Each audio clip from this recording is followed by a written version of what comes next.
Assalamualaikum warahmatullahi wabarakatuh.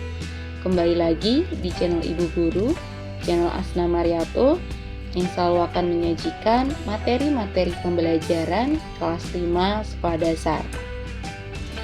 Kali ini kita masuk ke tema 8, subtema 3, usaha pelestarian lingkungan, pembelajaran 1, 2, dan 3.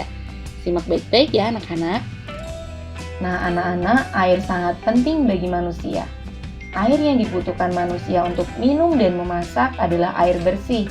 Adapun persyaratan air bersih terdiri atas 3 komponen, yaitu persyaratan secara fisik, kimia, dan kandungan mikroba yang terdapat di dalamnya.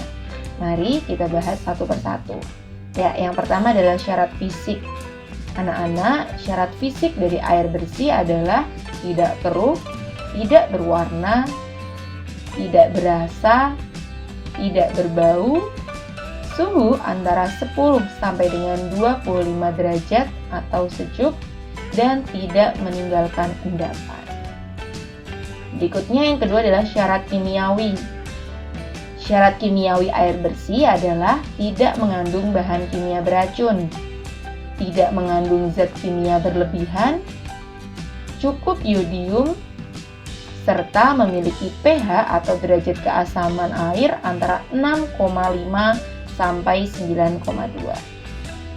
Dan terakhir adalah syarat mikrobiologi, tidak mengandung kuman-kuman penyakit seperti disentri, tifus, dan juga kolera. Nah, berikutnya anak-anak, air juga merupakan sumber daya alam yang dapat diperbarui. Namun, kualitas dan ketersediaannya sangat dipengaruhi oleh peran manusia. Ada beberapa faktor yang mempengaruhi kualitas air anak-anak.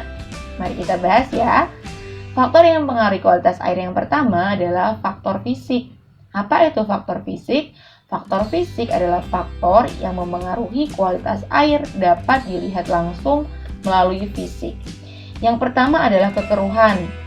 Keruhan pada air ini disebabkan oleh adanya bahan-bahan organik dan anorganik yang terkandung dalam air seperti lumpur dan limbah dari industri. Berikutnya temperatur atau suhu.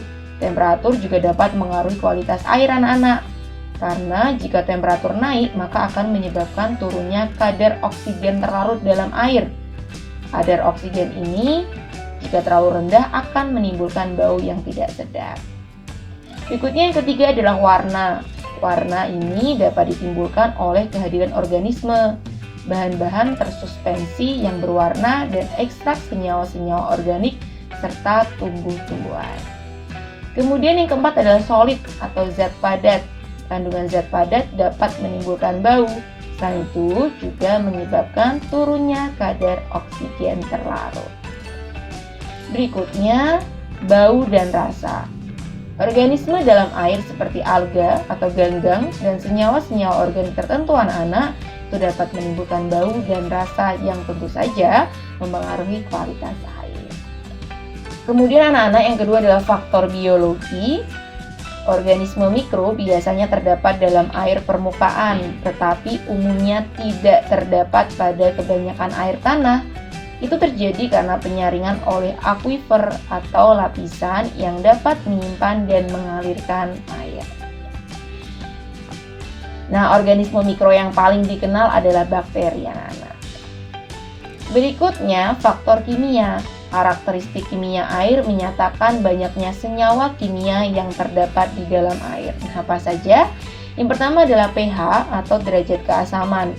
pH yang terlalu tinggi atau terlalu rendah dapat mempengaruhi faktor kualitas air. Jadi pembatasan pH dilakukan karena akan mempengaruhi rasa, korosivitas air, dan efisiensi klorinasi. Berikutnya kesadahan anak-anak. Nah, kesadahan itu adalah tingkat kandungan mineral. Kesadahan air yang tinggi juga turun menyumbang dan mempengaruhi kualitas air bersih. Berikutnya senyawa-senyawa kimia yang beracun. Seperti contohnya ya, itu adalah unsur arsen dalam air yang dapat menyebabkan racun. Berikutnya DO atau dissolved oxygen, itu adalah jumlah oksigen yang terlarut dalam air. Makin banyak jumlah DO dalam air, maka kualitas air menjadi semakin baik. Kemudian anak-anak, begitu pentingnya air bagi kehidupan. Oleh karena itu, kita harus senantiasa menjaga kualitas air di sekitar kita agar layak untuk digunakan pada berbagai aktivitas. Nah, anak-anak, ada beberapa cara yang dapat dilakukan untuk menjaga kualitas air. Yang pertama, menyiram tanaman dengan air bekas cuci bahan makanan, kemudian menutup keran air saat tidak digunakan, memanfaatkan sumber air dan air dengan efisien. Kemudian yang keempat, tidak membuang limbah dan sampah ke sungai dan melakukan reboisasi pada lahan kosong. Nah, anak-anak, sekarang air menjadi masalah yang memerlukan perhatian serius. Untuk mendapatkan air yang baik sesuai dengan standar itu saat ini sulit dilakukan anak-anak. Hal ini dikarenakan air sudah banyak tercemar oleh bermacam-macam limbah serta berbagai hasil kegiatan manusia. Nah, berikut akan kita bahas beberapa kegiatan manusia yang menyebabkan pencemaran air. Yang pertama adalah menebang pohon di hutan secara liar. Kemudian membangun pemukiman di daerah resapan air. Ketiga, menangkap ikan dengan bahan peledak atau racun. Keempat, membuang sampah di sungai. Kelima, membuang limbah pabrik yang tidak tersaring ke laut. Dan membuang limbah deterjen ke sungai. Nah, berikutnya anak-anak akan kita bahas akibat pencemaran air.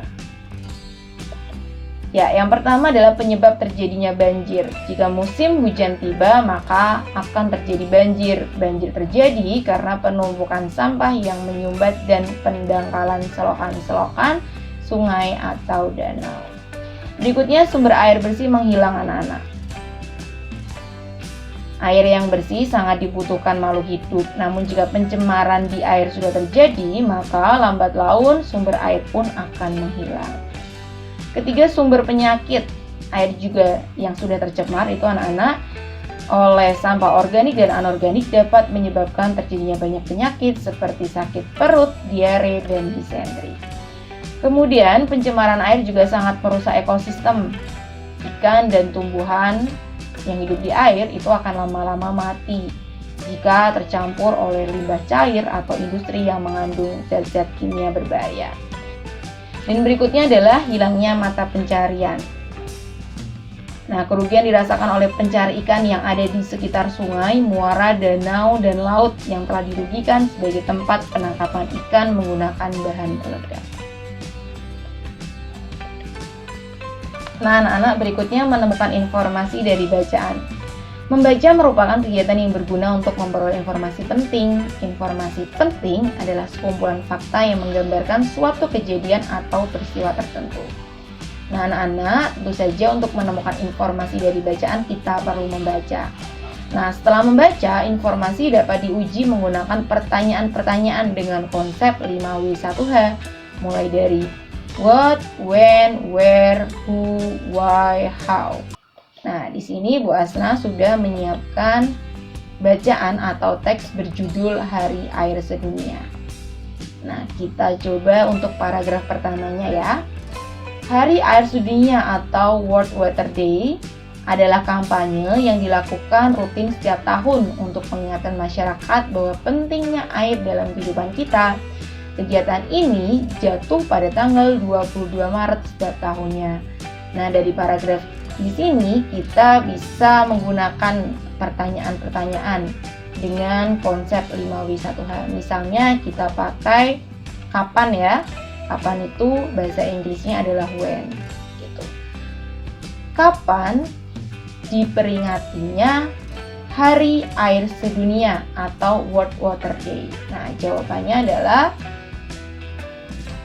Hari Air Sedunia atau World Water Day itu diperingati setiap tanggal 22 Maret setiap tahunnya. Nah, dari sini kalian bisa menemukan informasi yang penting bahwa Hari Air Sedunia atau World Water Day diperingati pada tanggal 22 Maret. Nah, itu dia anak-anak contoh bagaimana kita dapat menemukan informasi dari bacaan. Untuk paragraf kedua dan ketiganya kalian bisa pelajari sendiri ya. Nah, ini sudah berkali-kali ya anak-anak kita bahas.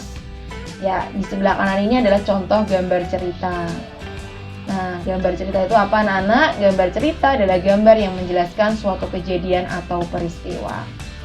Gambar cerita juga berfungsi untuk memperjelas suatu alur atau isi cerita, menarik perhatian pembaca, atau sekedar mengungkapkan perasaan. Jadi, ingat ya anak-anak, fungsi gambar cerita itu adalah memperjelas suatu alur atau isi cerita. Itu yang utama. Kemudian, menggambar cerita dapat dilakukan dengan beberapa teknik anak-anak. Ada teknik kering, itu dengan pensil warna, arang, kapur, dan krayon. Dan juga teknik basah, itu dengan menggunakan cat air, cat minyak, dan juga tinta. Nah, ciri-ciri gambar cerita itu sendiri anak-anak. Yang pertama, memudahkan pembaca dalam memahami suatu penjelasan. Kemudian yang kedua, memberikan gambaran singkat tentang isi tulisan atau cerita yang disampaikan. Dan yang ketiga, menambah nilai keindahan sajian sebuah tulisan atau cerita.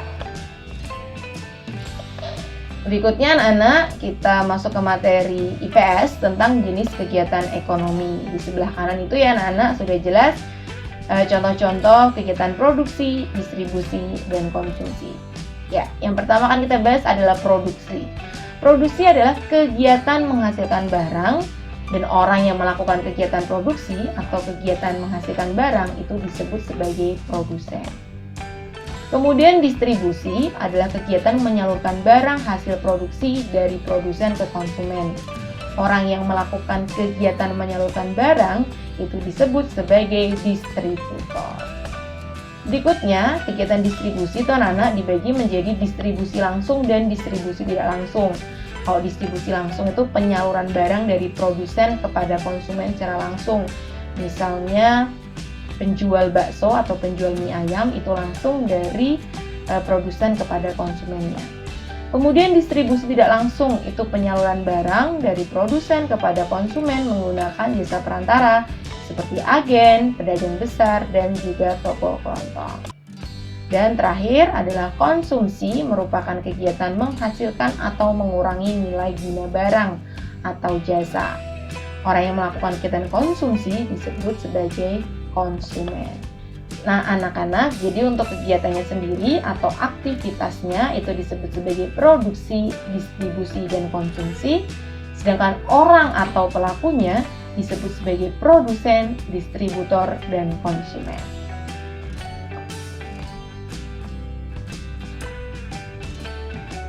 Nah, materi yang terakhir adalah keuntungan usaha ekonomi. Nah, anak-anak, keragaman jenis usaha ekonomi mengakibatkan keragaman sosial di masyarakat.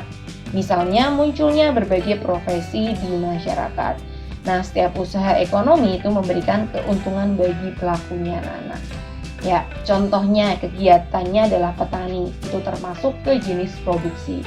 Orang yang diuntungkan itu adalah masyarakat yang mengkonsumsi beras dari petani. Keuntungan apa yang diperoleh anak-anak? Keuntungannya adalah masyarakat dapat mengkonsumsi beras setelah diolah menjadi nasi. Kemudian yang kedua adalah peternak kambing. Jenis kegiatannya itu adalah produksi. Orang yang diuntungkan adalah masyarakat yang mengkonsumsi daging dan susu kambing. Keuntungan yang diperoleh itu misalnya makan menjadi enak karena pakai lauk daging anak-anak. Kemudian masyarakat juga dapat meminum susu kambing yang baik untuk kesehatan. Berikutnya yang ketiga adalah menjual semen. Jenis usahanya masuk ke distribusi. Orang yang diuntungkan adalah masyarakat yang akan melakukan pembangunan. Keuntungannya seperti apa? Keuntungannya berupa pembangunan yang menjadi lancar. Dan yang keempat adalah kantin sekolah. Ya, juga termasuk ke jenis kegiatan distribusi. Orang yang diuntungkan tentu saja adalah anak sekolah. Dan keuntungan yang diperoleh itu siswa mudah mencari makanan di sekolah. Nah anak-anak, itu adalah materi kita hari ini. Semoga bermanfaat. Kita jumpa di video selanjutnya. Wassalamualaikum warahmatullahi wabarakatuh.